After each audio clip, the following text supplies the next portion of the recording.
Okay, so ngayon subukan naman nating mag-solve ng password problem, yung trust. So gamit yung listahan, no? So kumbaga ang gagawin natin is imbis na i-solve natin to manually gamit yung syempre calculator and no? Solve natin tong trust problem na to using staad lang, no? So kumbaga i-model natin at the same time kukunin natin yung resultant forces niya. Tulad dito sa unang problem natin is the canopy of storage building shown in the figure is spaced 4 meter apart. The wind load normal to the roof surface is 2.88 kilopascal. So the spacing is 0.8 meters as ang H ay 1.8. So, ang tanong is, determine the following. Ang unang tanong is, what is the resultant reaction Kn at D? So, ito. So, naman, ganda yan.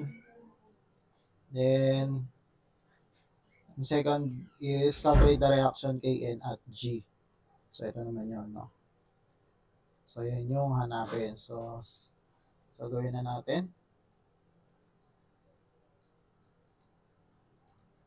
So, open na tayo ng staad, new.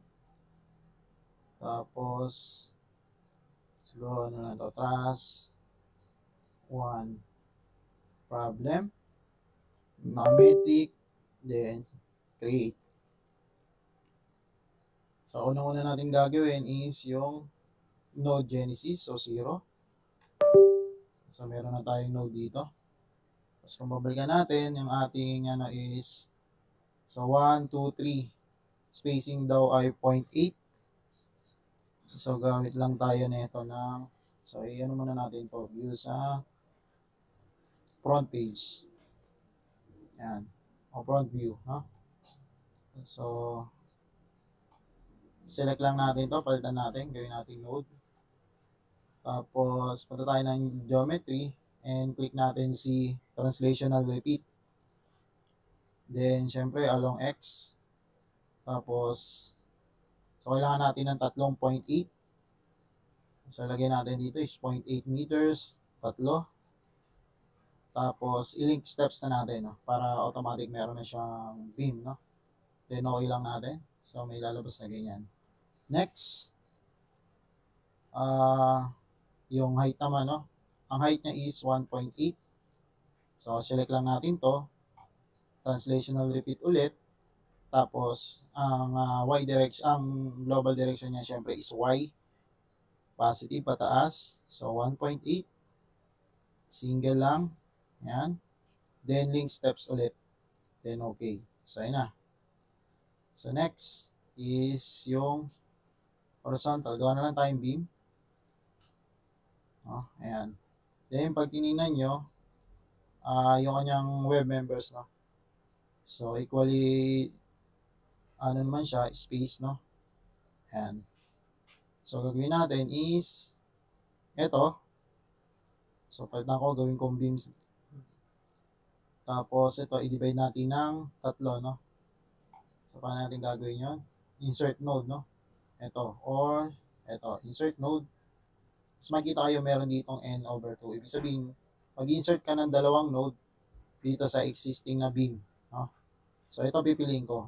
Add n points. So, yan. So, magkakaroon siya ng 2 points. Ito na yan.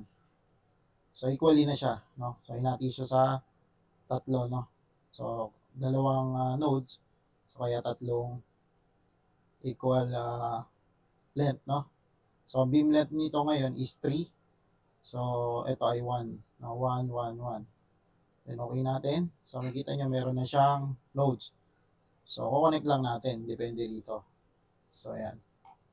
So, beam na lang. Ayan. Tapos, ito. So, kamukha na ba siya? Ayan, kamukha na siya, no? Then, after nun, syempre is properties. So, kailangan natin mag-assume ng properties ng trust na to, no? So, punta lang tayong legacy. So, ang i-assume mo ng thrust, medyo malaki na, no? So, tagal lumabas. Ayan. So, dito ulit ako sa American angle bar. Punta akong view table. Hanapin ko si 3x3 para medyo malaki na.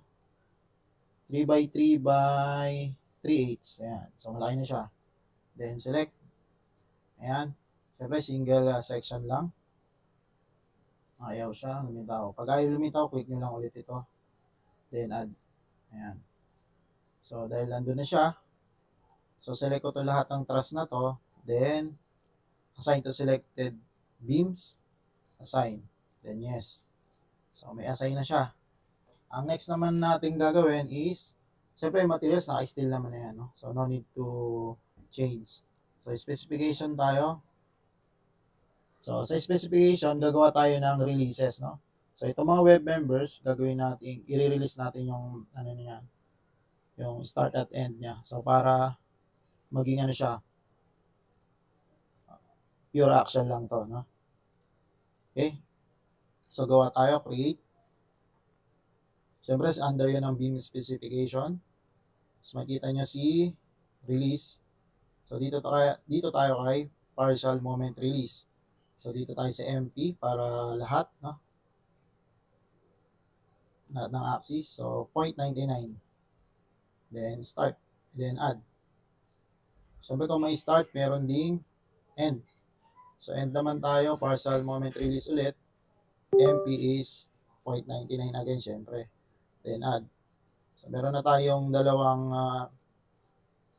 beam release. So, select lang natin yung yan natin, which is itong mga web members, no? So, release natin yan, assign to selected beams. And, syempre, yung end din, no? Assign to selected beams, yes. So, yan. So, naka-release na yung mga web members. So, proceed naman tayo sa supports. So, pagdating sa supports, pag chinek natin ito ay so, hinge and rollers, no?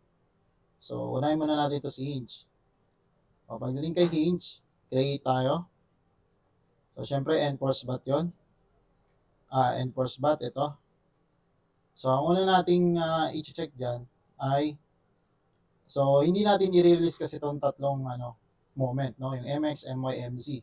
So, meron tayong isang portion dyan na kailangan naka-restrain siya para hindi gumiba yung truss. So, pag binalikan natin, ito yung truss. So, narito yung support niya. So, ibig sabihin, ang kanyang pag-rotate or pag-tilt niya, pagtumba niya is about Y, no? Pag binalik natin, Y, ito. Ito ang Y. So, ibig sabihin, yung Y natin ay, yung MY natin ay hindi natin i-release. Kasi pag ni-release natin yan, so may tendency na itong ay mag-tilt, no? So, kaya ang i-release lang natin si MX at si NC. Okay? Then, add. So, next is sa roller naman. So, pagdating sa roller, so, kamukha rin siya ng hinge, no? So, release natin si MX sa CMY, no? So, same pa rin, no? Y pa rin yung i-restrain natin. Kasi nga, para maging stable yung truss natin, no? Hindi siya mag-tilt dito about Y. So, depende yan dito sa, no, sa global axis. So, makikita nyo, global axis niya, Y pa ganun, no? So, ito yung, natin. So, dito tayo mag-rotate. Ito, no? Ayan. So, ito yung, natin, no? Re-restrain natin, which is yung Y yun. Okay? So, kaya ito, i-release natin yung MX and MY lang. MX and MZ lang. So, next is dial roller siya. Mayroon siyang isang direction na inaalaw natin yung displacement. Which is, pag binalikan natin to, ito siya, no? So, ito lang, dial roller siya, pwede siyang mag-displace pag ganon or pag ganito, no? So, it means wala siya dapat restrain ang FY, no? So, pagka naka-uncheck yan, So, ibig sabihin, pigil yun, no? Pigil ang displacement niya ng y direction or y axis, no? So, kaya kailangan natin i-release yan para malaya siyang ano, no? Gumulong, no? Sa direction ng y. Okay? So, yan. So, yun ang pinagkaiba ng hinge and roller support, no? So, magkamukha sila dito. Pagdating dito ay meron ka lang i-release na isang FX or F, no? Add na lang natin. Or ano to, beam end forces. Ito kasi beam end moment. So, add lang natin yan. Next. So, add na natin to. Assign natin dito yung hinge sa taas. Gaya dito sa figure na to. Assign. Next. Para naman sa supportive, which is yung roller. So, dito naman natin siya assign. Assign to select, ano. Then, yes. Next. Dahil tapos na tayo sa supports, dito na tayo sa loadings. Magdating naman sa loadings, ay, so, isa lang ang load nito, no, which is 2.88 kilopascal. Ano, no, normal to the roof surface. So, 2.88 kilopascal. So, naka-indicate naman dito yung kanyang truss spacing, which is 4. So, i-multiply pa natin yung 2.88 sa 4, which is 2.88 times 4 is equals to 11.52. Okay? So, gagawa muna tayo ng load. So, add muna tayo. Click natin si load cases details, then add. So, gagawa tayo ng primary load, which is wind. Ayan. So, lagyan na lang natin pangalan na WL. Then, okay. So, dahil isa lang ang load, okay na yan. So, tandaan nyo pala, kapag nagta-truss analysis kayo, so, hindi natin isasama yung kanyang self-weight, no? Siyempre, kung may self-weight yan, madadagdag yung, ano, no, kung ano man yung pinili nating section na katulad ito, angle bar. So, kapag hindi natin sinama yung self-weight, so, ang mga load lang na i-assume niya or i-consider niya is mga external loadings lang, which is, katulad nito, yung wind load lang, no? Ito lang. So, siya ay 11.52. Tama ba? 2.88 times 4. Ayan. So, add na natin. Under ng wind load, add. So, syempre, member load yun. Kitang-kita naman. So, dahil siya ay pababa, so, i-negative 11.52. So, dahil normal to, ano siya, proof, so, gagamit tayo ng local Y. Imbis na global Y. Then, add. Then, close. Tapos, na-question mark, ibig sabihin, hindi pa siya na-assign sa dito, no? So, assign natin siya. So, click lang natin yan. Then, select natin yung beam na nag-aakit tong load na to. So, assign to selected beam lang. Assign. Then, yes. So, makita nyo, tama na itsura niya, no? Dito sa kanyang figure. Ayan. Okay na. So, meron na tayong loading. So, pwede na tayong dumiretso sa analysis. So, wala na tayong load combination kasi isa lang naman yung load natin. No? Punta tayong analysis. Then, define command, perform analysis, no, print, add, then close. So, pwede na tayo mag-run analysis. Save. So, double check nyo, kailangan 0 error, 0 warnings, no? So, pag 0 error siya, so, kumbaga to, cancer yon, no? Or math error yon sa calculator, no? So, yun ang pinaiwasan nyo. Pag warning naman, so, medyo kaya pang gamutin, no? Pero dapat wala talaga tong warning, no? Pag may warnings, kailangan yung i-satisfy yung mga requirement doon para mawala yung warning. So, good thing naman dito sa ginawa natin, walang warning, walang error. So, pwede na tayong pumunta ng post-processing, no? Okay. So, selected natin, WL, isa lang naman ang loading natin. Ayan. So, punta na tayo sa unang tanong. Ang unang tanong is, what is the resultant reaction at D?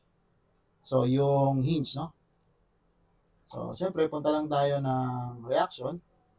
Yan, tapos may lalabas na yan. So, ang sagot ay, kaso ang tanong pala dito ay resultant, no? So, dalawa dito, syempre, yun naman talagang assumption natin dyan, magkakaroon yan ng dalawang load, no? Yung X direction and Y direction. So, resultant ang tinatanong, so kailangan nating kunin ang resultant ng dalawa. So, 8.064 squared plus 27.648 squared.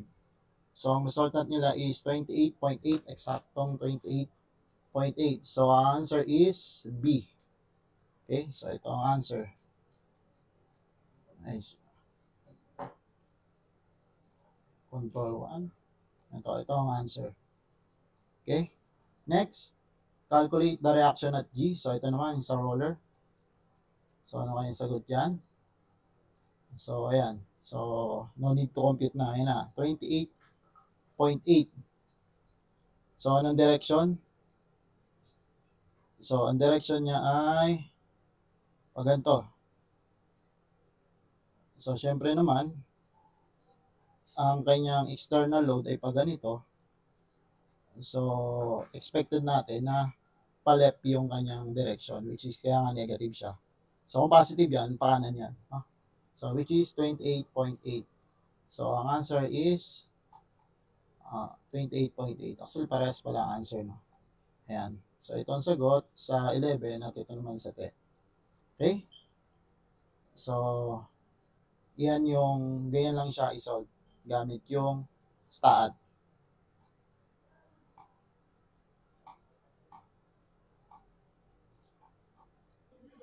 Okay, so, for problem number 2 naman, so tingnan natin. So, ito siya. So, dito naman is, the traction is acted on by gravity load P. So, mga concentrated load, 85 kN and wind loads na tatlo, 11 kN, 27 kN, and 13 kN. The dimension of spacing is, of S is 3 meters, tapos ang height is 1.5. So, may tatlong hanapin. So, dito naman is reaction, resultant reaction at A. Tapos, ang pangalawa is resultant reaction at B due to wind load. So, yung una, wind load din. Tapos, ang pangatlo is axial force in member CF due to gravity load. So, CF na sa CF. Ito. Okay? So, simulan na natin. Siyempre, alisin na natin ito. Gawa na tayo ng new. So, pangalan natin trans 2. Metric ulit. Create. Ayan. Okay. So, una is modeling. So, sabi dito, 1, 2, 3. So, syempre, unahin muna natin yung Genesis node, 0. Ayan.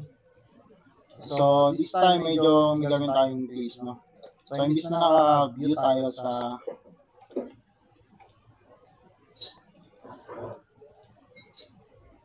ayan dito.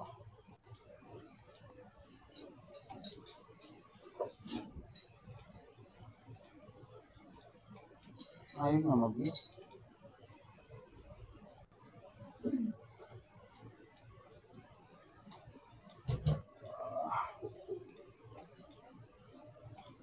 Nawala ata ito. Geometry. Ayun. Tatlo ko no? So, this time, inis na naka-front view. Subukan naman natin itong right view. No? Or, so, right view. Ayan. So, pag naka-right view tayo, makikita nyo. So, ito yung say natin pag gano'n. So, nasa X tayo, no? So, mas maganda yata left. Left na lang para kamukha rin siya nung front. Nasa kanan yung positive. Ayan. So, left na lang tayo, left. So, ang pakanan natin is A. Siyempre, ang taas pa rin natin is Y. Okay? So, gawin natin to. So, kumbaga ito, po-project natin sa, sa left. O kanina, yung first problem is front. So, para makita natin yung kung paano siya i-model ng ibang direction. So, gawin na muna natin itong model, which is may spacing na 3. Ayan. So, select ko muna ito, nodes. Then, sa geometry, translational repeat. So, makikita nyo dito sa global axis, sa say tayo gagano, no? So, say ang i-click natin dito. And, mga ba ito? 3 meters, tapos 3. So, 3 meters, 3 steps, na nakalink. Then, okay lang natin. Ayan na. Okay, next is, yan natin, meron daw siyang, ang H daw niya is 1.5. So, nandito, angat doon. So, pwede kong gawin siguro ay ganito. Ay, hindi. Beam. Tagalagin ko muna to. So, dinelete ko kasi gusto kong i-usog muna itong isang node dito nasa gitna, which is, ano gawin ko? Translational repeat ulit, say direction. Kung 3 meters siya, so 1.5 yung kalahati niya. Tapos 1, tapos i-unlink ko yung link step, no? Para ano lang siya, node lang. Then, okay. Ayan na. So, nagkaroon ako node dito sa pinaka midpoint nitong truss na to. Tapos, iangat ko siya ng 1.5. Okay? So, angat ko siya. Select ulit. Translational repeat. So, pataas naman siya ngayon. Then, 1.5. 1.5 pataas. So, syempre, wala ulit link steps. Then, okay lang natin. Yan. Then, okay. Yan na. So, ngayon, pwede na ako mag-add yung dito. Ayan. So, actually, ito ay, so, wala na to, no? Pwede ko itong i-delete. Kasi dito siya ma-select. Ayan. Then, delete. Ayan. Next is, ito, ay, beam. So, syempre, ito yung beam na binura natin kanina. Balik na lang natin. Ayan. So, ano pa kulang yung pag ganito, no? So, ito naman is, wala nakalagay, pero sure ako, yan ay midpoint nito, ng A to F, no? So, paano natin gagawin yan? So, select lang natin to, tapos insert nodes. So, this time, imbis na add endpoint, gamitin natin is add midpoint. Ayan. So, select. So, ganun din sa kabila. Insert node, then add midpoint. Then, okay. So, makita nyo, may nadagdag, no? Then, okay. So, saka tayo mag-add beam. Ayan. So, kamukha na, ay, hindi siya dumikit. Ayan. So, kamukha na siya. So, kamukha na. Next is yung kanyang properties. So, pagdating sa properties, so, isame na lang natin sa problem number 1. So, 3x3x na lang rin. Kaso, ang tagal lumabas yun. So, angle, American, view table, 3x3. Hanapin natin ng 3x3x3 para medyo malaki na. Although, wala naman siyang epekto kasi hindi natin isasama yung kanyang self-weight. 3x3x3h. Select. Then, click nyo lang para ma-add. Then, close. Tapos, select natin yung lahat ng figure. Then, assign to selected beam. Assign. Yan. Next is, skip tayo sa materials. So, specification na tayo. So, ganun ulit. So, gagawa tayo ng beam release. So, ipa-partial release natin yung mga web members. So, MP pa rin. So, 0.99. Add. Tapos, siyempre, laging kung may start, meron ding end. Partial. MP. 0.99. Add. Then, select na natin. No? Ayan. Yung mga web members. Assign to selected. So, syempre, ganun din sa end. Ayan. Next, meron tayong supports. So, gagawa tayo ng hinge, no? So, hinge sa kaliwa. So, create tayo. So, enforce back. So, syempre, i-check natin kung saan siya magtitilt. So, ito yung ano natin. So, ang tilt niya is pag ganun. Which is nasa direction ng Z, no? So, ibig sabihin, iiwan natin yung Z sa end moment release. Okay? So, dahil sa Z siya iikot, so, ang i-release lang natin is si MY and si MX. So, ganun lang siya, no? Check nyo lang kung saan magtitilt. Kasi imagine niyo meron siya ditong, may support siya dyan. So, ang pag-tilt nung truss is paharap ang tumba niya or patalikod, no? So, which is dito siya sa ang ikot niya is sa Z, no? Ito, sa Z axis. So, ayan Z ang ating i-restrain. Okay? Then, add. So, syempre, ganun din pagdating sa roller support. So, si Z din ang iwanan natin or gagawin natin restrain para maging stable yung truss natin. Then, another one. So, check natin kung saan siya gugulong. So, pag ganon. So, pag ganon yung kanyang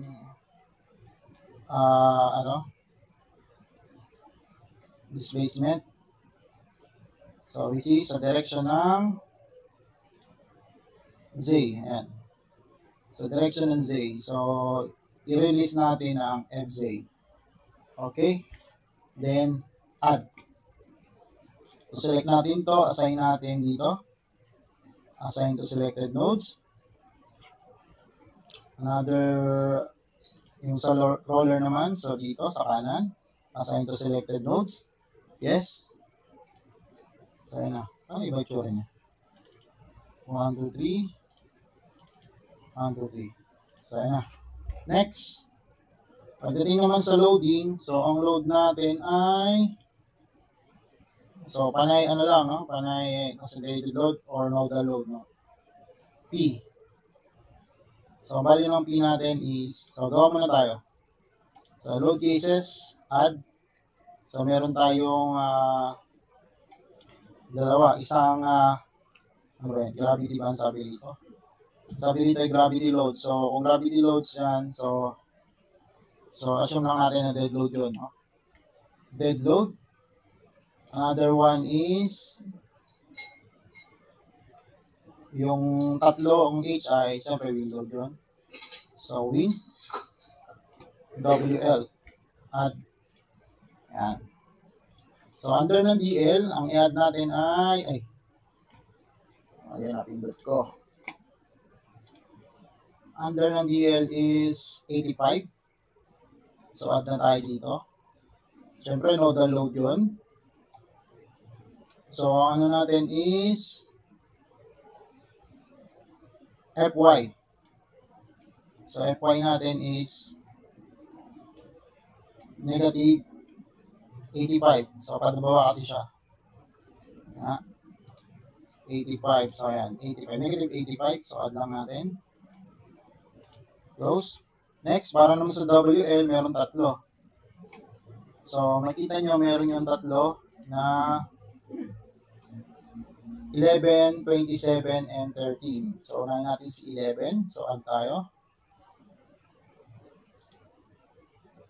So, syempre, nodal load ulit yun. So, FY pa rin, no? So, FY is negative 11, pero naka-incline siya, no?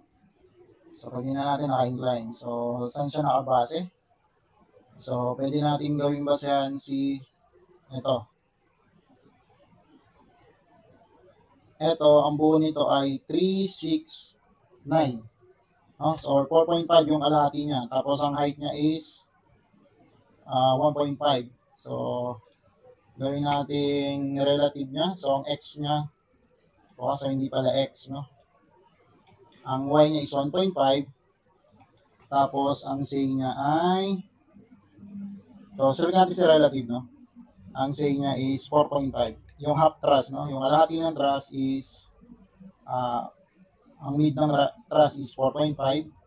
Tapos, height niya is 4.5. So, tingnan natin. So, makikita na naman natin kung okay yung itsura niya kapag in-add na natin. So, add lang natin. Tapos, siyempre, add na rin natin yung kasunod. Ano ba yung iba? 27 and 13. So, negative 27, add. Tapos, negative 13. Then, add. Then, close. So, siyempre, assign muna natin to si DL. So, assign to selected node. Siyempre, itong node na to. So, pili tayo ng node cursor. Siyempre, yun. Add natin. Assign to selected node. Assign. Ayan. Next. Yung H1 naman, which is 11. Ito. So, assign natin dito. Assign to selected node. Assign. So, nakikita nyo yung kanyang, naka-perpendicular siya dito sa ano na to. So, next is, ito, assign to selected nodes. Assign. Ayan. And last is, ito. And assign to selected nodes. Okay. So, ayan na siya. So ayan, lumit na siya, no? Pero, ano na siya, no? Tama yung angle niya, no? So, naka-perpendicular dito sa top chord. Okay? Next. So, dahil may loading na tayo, proceed na tayo sa analysis. So, define commands, perform analysis, no point, add, then close. Next is, siyempre, run analysis, save. Okay, so 0 error, 0 warning. So, ibig sabihin, tama yung ating direction ng mga releases na ginawa natin. So, kung magkaroon ng warning, instability warning, so, ibig sabihin, may mali direction yung release. So, maaaring mali axis yung release natin. So, this time is 0 error, 0 warning, 0 no. So, goods na yan. So, ang unang tanong ay resultant force at A due to wind load only. Resultant force at A. So, dahil lang A ay mayroon dalawang load, no? Yung horizontal and vertical load. So, kailangan natin kunin yung resultant no? So, sa A, pero ang sabi rito, dapat daw ay wind load only. So, paano natin gagawin yan? So, punta tayong post-processing. So, okay lang natin. Ayan. So, gagawin lang natin wind. So, ayan. Or wind.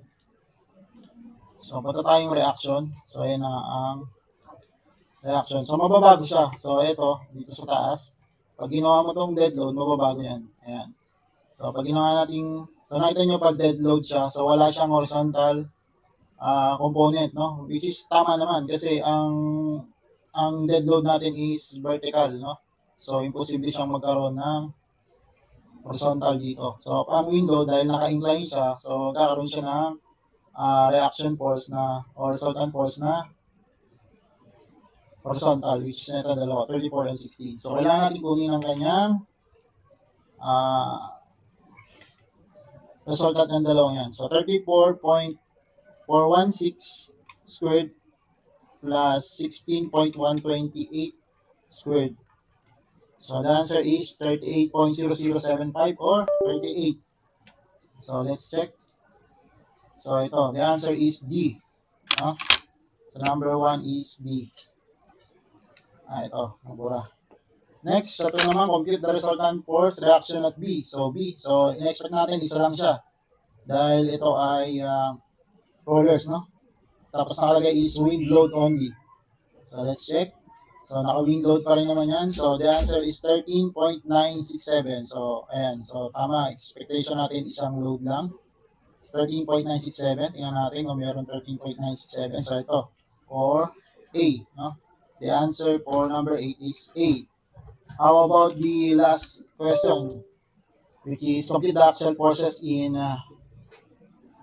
member CF due to gravity load only. So CF, so ito member or yung beam CF ang iyan natin. So ano daw yung axial force niya? Okay? So ang gagawin lang natin is select natin. So paano natin makukuha yung axial load niyan? So base sa beam and forces, ito.